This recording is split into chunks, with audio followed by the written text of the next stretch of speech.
안녕하세요. 로고리성형외과 윤성원입니다. 오늘은 여러분들과 내 가족이라면 이 수술은 피하고 싶다라는 주제에 대해서 이야기를 나눠보도록 하겠습니다. 만약에 내 가족이나 친한 지인에게만큼은 꼭 피하고 싶은 수술이 있다라는 것은 좀 극단적인 표현일 수 있는데요. 왜냐하면 모든 수술은 필요 없이 개발된 수술은 없습니다. 다 이유가 있고 필요한 사람이 있기 때문에 존재하는 수술들이거든요.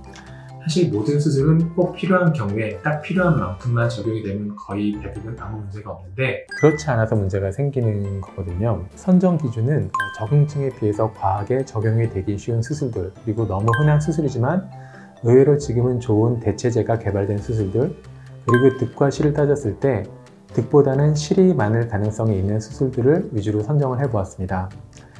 사실 지극히 개인적인 의견들이기 때문에 너무 절대적으로 받아들이지는 말고 반은 재미로 그리고 반은 참고 삼아 들어주셨으면 좋겠습니다. 토탈 4개의 수술을 선정을 해봤는데요. 먼저 4위부터 발표하도록 하겠습니다. 4위는 상안검 수술입니다. 상안검 수술에 대해서 아는 분들은 좀 의외라고 생각하시고 있겠죠. 상안검 수술은 매우 대중적인 수술이기도 하고 지금도 활발히 그리고 매우 많이 시행되고 있는 수술이니까요. 오해하시면 안 되는 게, 노화로 인해서 눈꺼풀이 피부가 처진 경우에 하나의 해결책으로서 상안검 수술은 매우 좋은 수술입니다. 하지만 피부가 많이 처진 경우에는 제거해야 되는 피부의 양이 늘어나는데, 이 경우에 상안검 수술만으로 해결하려 하면은 눈매가 많이 사나워지고 쌍꺼풀이 접히는 부분의 피부가 매우 두꺼워져서 어색한 눈매가 되어버릴 수가 있습니다. 만약에 피부 처짐이 적은 초창기 해결책으로서는 약간만 피부를 절개하는 상안검 수술은 매우 좋은 접근법이 될 수가 있습니다. 하지만 눈썹파 거상이나 이마 거상 등의 매우 좋은 대체 수술이 많이 발달되고 연구되고 있기 때문에 나에게 맞는 수술법이 무엇인지는 조금 더 신중하게 고민을 해볼 필요가 있습니다. 3위는 뒷팀, 밑팀, 그리고 듀얼팀이 있습니다. 세 가지는 조금 다른 수술이긴 한데 모두 다 눈꺼풀이 뒷부분이나 혹은 아랫부분을 튼다는 점에서는 공통점이 있어서 제가 하나의 카테고리로 묶어보았습니다. 사실 뒷팀이나 밑팀은 저도 비교적 자주 그리고 이제 많이 하는 수술인데요. 앞팀과는 다르게 뒷팀은 의외로 효과가 크지도 않고, 또한 효과가 있다고 해도 문제인 게 대부분은 너무 과하게 되어서 눈매가 이상해지거나 눈 바깥쪽이 사각형이 된다거나 눈꺼풀 바깥쪽이 과하게 처져 보이는 등의 현상이 나타날 수가 있습니다. 앞팀의 경우는 실제로 눈을 트는 것은 아니고 눈앞을 가리고 있는 몽고주름을 터주는 수술이기 때문에 과하게만 하지 않는다면 효과도 좋고 만족도도 매우 좋은 수술입니다. 하지만 뒷팀은 혹은 밑팀은 실제로 눈 자체를 바깥쪽으로 혹은 아래로 터주는 수술인데요. 눈이란 게 평면에 있는 것이 아니라 얼굴에 입체적으로 존재하는 거예요. 그래서 잘 생각해보면 눈을 뒤로 튼다는 것은 눈이 좌우로 길어지는 게 아니라 눈의 바깥쪽 부분이 전방에서 후방으로 이동하는 것이기 때문에 정면의 효과는 상대적으로 떨어질 수밖에 없어요. 때문에 밑팀과 병행하여 수술하는 경우가 많이 흔한데, 대부분은 과하게 수술하지 않으면 큰 문제는 없지만은 과하지 않으면 효과 역시 미약하기 때문에 조금은 과하게 트는 경우가 많아요. 성형수술의 목적이 예뻐지는 것이라는 걸 생각한다면 미의 기준은 서로 다르겠지만 자연스러운 아름다움을 추구한다는 측면에서 볼 때 과한 뒷팀이나 밑팀은 피해야 하지 않나라는 의견을 가지고 있습니다. 2위는 인중축소입니다. 코 상담을 하다 보면은 인중이 길다고 스트레스를 받으시는 분들이 많이 계신데요.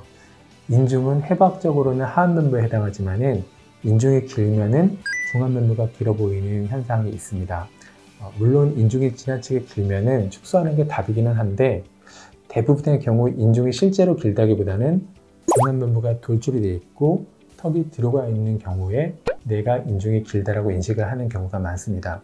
정면에서 볼 때에는 인중이 길다라기보다는 입술이 맞닿는 부위가 비율적으로 아래로 내려가 있는 경우가 많아요.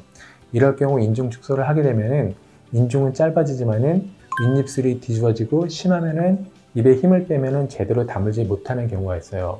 그리고 대부분의 인중 축소는 코 아래쪽에 크건 작건 감추기 좀 어려운 흉터를 남길 수 있기 때문에 엄격한 적응증이 아니라면 가급적 조심스럽게 접근하셨으면 좋겠습니다. 제가 생각하는 실제로 인중 축소가 효과적인 경우는 나이가 드셔서 노화로 인해서 윗입술의 탄력이 떨어져서 처진 경우, 그리고 양악수술로 인해 안의 골격에 해당하는 상악이 올라갔는데 그 그것을 덮고 있는 윗입술의 피부가 그보다 처져 있는 경우도 인중 축소가 효과적인 경우에 해당한다고 할 수 있겠습니다. 대망의 1위는 콧볼 축소입니다. 콧볼 축소는 당연히 콧볼이 큰 사람에게 있어서 매우 좋은 해결책입니다. 하지만 제 경험상 정말로 콧볼이 좌우로 넓고 큰 사람, 콧볼 축소가 필요할 정도로 콧볼이 큰 사람은 생각보다 정말 드뭅니다. 대부분 내가 콧볼이 크다라고 생각하는 사람들은 코끝이 낮아서 콧볼이 퍼져 보이는 거지 진짜로 콧볼이 넓은 경우는 거의 없었어요. 그래서 대부분 콧볼이 넓고 코가 뭉툭해져 보이는 경우는 콧대와 코끝을 적당히 잘 높여주는 것만으로도 꽤 많이 해결이 가능했습니다. 그리고 생각보다 콧볼 축소가 콧볼 자체를 획기적으로 줄일 수 있는 수술이 아니에요. 이제 콧볼이 넓은 것은 두 가지 타입이 있는데 전문 용어로는 알라 플레어링과 와이드 알라 베이스라고 할 수가 있습니다. 알라 플레어링은 콧볼을 둘러싸고 있는 이 동그란 부분이 바깥으로 처져 있는 것을 말하는 거고, 와이드 알라 베이스는 콧볼과 바닥을 이루고 있는 뺨의 피부가 맞닿고 있는 부분의 거리가 넓은 것을 말하는데, 실제로 콧볼 축소가 효과적인 것은 알라 플레어링의 경우에 해당합니다.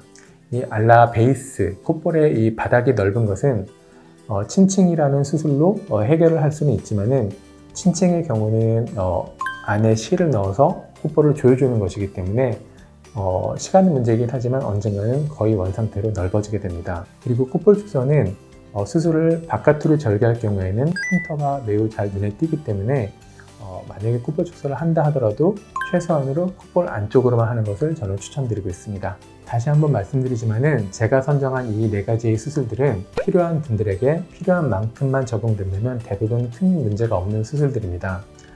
저는 이 수술들을 모두 집도를 해보기도 했고 지금도 필요하면 집도를 하고 있습니다. 하지만 해당 수술들이 갖고 있는 특과실을 잘 알기도 하고 적응증을 가급적이면 엄격하게 적용시키는 편이기 때문에 가급적 해당 수술들을 과하지 않게 집도하고 있습니다. 상안검은 진짜 많은 사람들이 하는 수술이라서 안전한 수술이라고 생각하시는 건 아니잖아요? 상안검 수술은 사실은 안전하고 이제 많이 시행하기도 하고 또 사실 잘만 하면 큰 문제가 없는 수술이에요. 하지만 종종 주변에 들어보신 적이 있을지 모르겠는데 상안검 수술을 하고 난 다음에 눈이 이상해지고 사나워졌다라는 말씀을 많이 들어볼 수도 있고 실제로 그런 사례를 어렵지 않게 찾아볼 수가 있거든요. 그래서 즉 흔하지만은 생각보다 자연스럽고 이쁘게 하기 어려운 수술이기 때문에 선정을 하게 되는 측면도 있습니다.